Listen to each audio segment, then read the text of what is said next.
عزیزم، به کانال من خیلی خوش اومدید. من رویا هستم و این اولین جلسه از سری ویدیوهای آموزشی نرم افزار ایلستریتور هستش که من در خدمتتون هستم.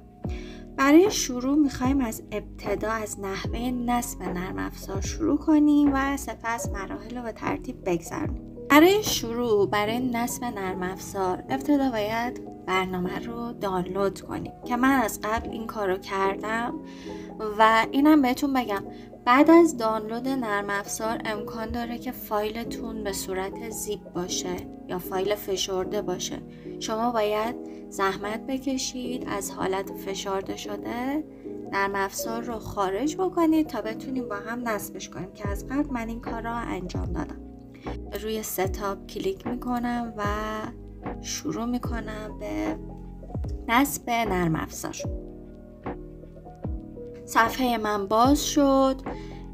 توی اینجا الان میبینیم که دو تا گزینه داریم.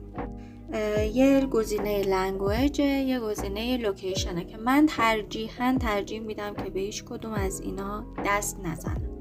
گزینه کانتینیو رو میزنم و برنامه‌مون شروع میکنه به نصب شدن. به همین راحتی منتظر میمونیم تا برنامه‌مون نصب بشه.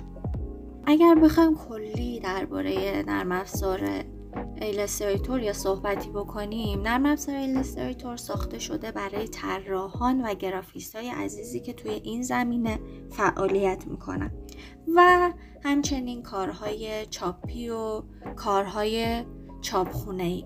این نرم افزار فوق‌العاده‌ای برای طراحی لوگو. تمام ابزارهای مورد نیاز یک طراح برای طراحی لوگو رو شامل میشه.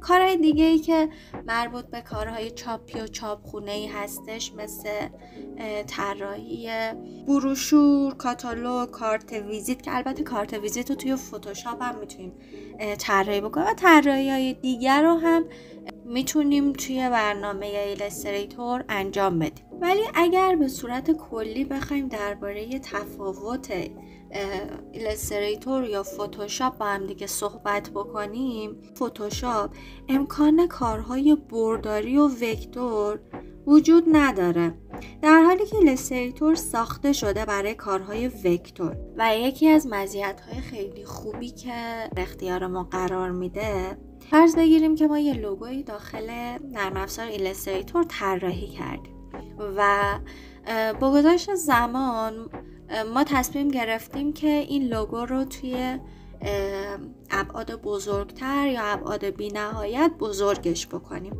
ایلستریتور این امکان رو به ما میده که ما بتونیم این خروجی رو داشته باشیم، یعنی لوگو رو با کیفیت عالی با سایز خیلی بزرگتر در اختیار داشته باشیم و این به نظر من یکی از بزرگترین مزیت‌هاییه که ایلستریتور میتونه در اختیار ما قرار بده.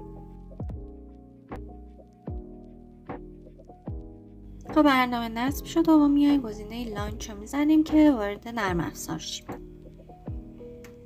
یه نکته بهتون بگم دوستان، اگر مشکلی توی اجرای نرم افزار براتون به وجود اومد، به احتمال خیلی قوی مشکل از کامپیوتر یا سیستم شما نیستش، احتمالاً به خاطر خود برنامه‌ای هستش که دانلود کردید، چون متاسفانه برنامه هایی که ما داخل ایران استفاده میکنیم صورت کرک شده هستن و این باعث میشه که تو خود نرم افزار هم ما بعضی وقتا دسترسی به یه سری از برنامه های داخلش نداشته باشیم، کلا ارتباطمون که با اینترنت قطع هستش، به صورت آنلاین نمیتونیم استفاده کنیم و کلا محدودیت هایی هستش که ما متاسفانه داخل ایران داریم دیگه.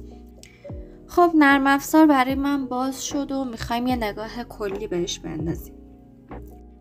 نمای کلی نرم افزار به این صورت هستش. اینجا گزینه هوم رو داریم. اینو بهتون بگم که حال اجرای هر طرحی که باشید، وقتی که روی گزینه هوم کلیک کنید این صفحه براتون باز میشه و میتونید به صورت خیلی میانبار وارد هومتون بشید. اینجا گزینه ها و اپشن های مختلفی داریم. میایم اینجا گزینه ها رو با هم دیگه یه مرور میکنیم. گزینه موبایلمون هستش که انواع موبایل ها رو در اختیار ما قرار داده که ما بتونیم به سایز موبایل اگر قرار باشه طراحی کنیم، یا والپیپر برای موبایل طراحی بکنیم. میتونیم از اینجا خیلی راحت اون سایزی که مد نظرمون هست رو انتخاب کنیم و بتونیم روش طراحی بکنیم. وب بهمون داده،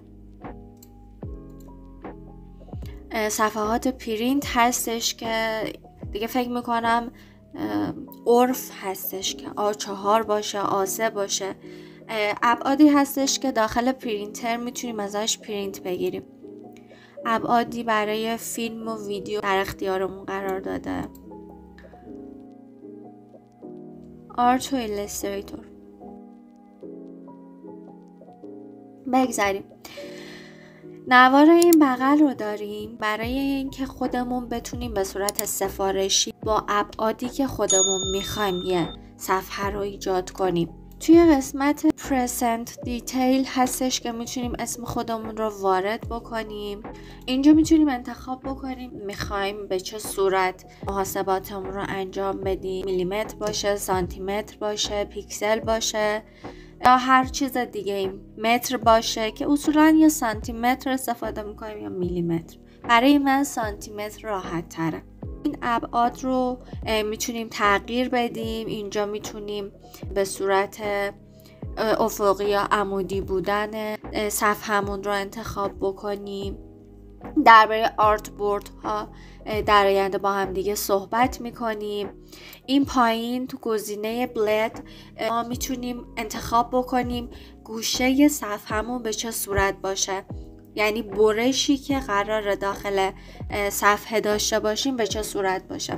امکان داره دوست داشته باشیم توی صفحه یک سمت صفحه 1 سانت فاصله داشته باشه، طرف دیگه نیم سانت فاصله داشته باشه. میتونیم انتخاب کنیم از هر 4 طرف صفحه فاصلمون یک سایز باشه.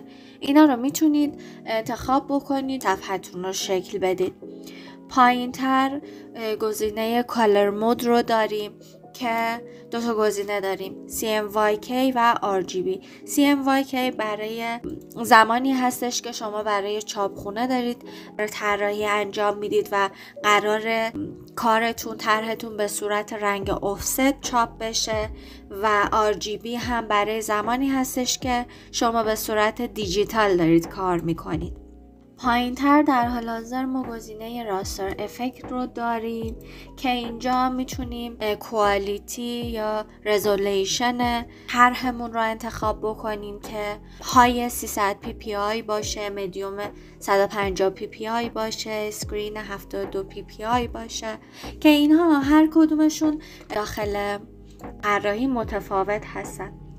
برای مثال اگر شما برای مانیتور یا تلویزیون دارید طراحی میکنید، بهتر هستش کوالیتیتون روی مدیوم اسکرین 72 ppi باشه به خاطر کمتر بودن کیفیت، و چون تلویزیون هامون به صورت پیکسل هستن بیشتر، کیفیت هرچی معمولی تر باشه براشون بهتر هستش.